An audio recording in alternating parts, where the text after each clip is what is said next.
Update guys, ayan na nga, dumugo na ulit yung ilong na. Naku po. Pero na-inject na siya kanina ni Doc ng pampaklag ng dugo na para hindi nadudugo yung ilong. Ayan dugo ulit.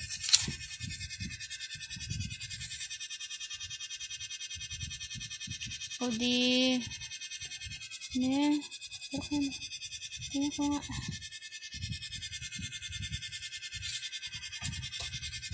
Medyo na-relax siya ngayon. Kanina sobrang hyper niya talaga. Siguro epekto ng gamot yun. Pero hingal pa rin siya Bukas ibabalik ko pa to yung injection ulit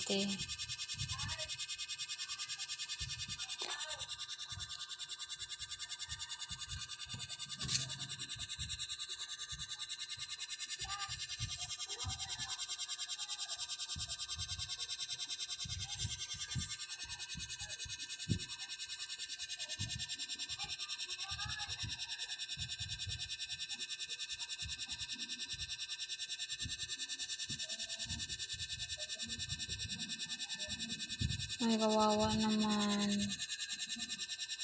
Kasi to lapitin ng garapata to may isang aso pa ako.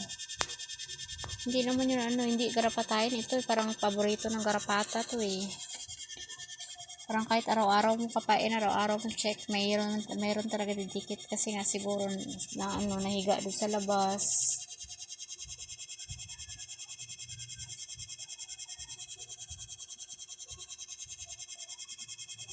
Sana talaga hindi nadubunggo ang ilong.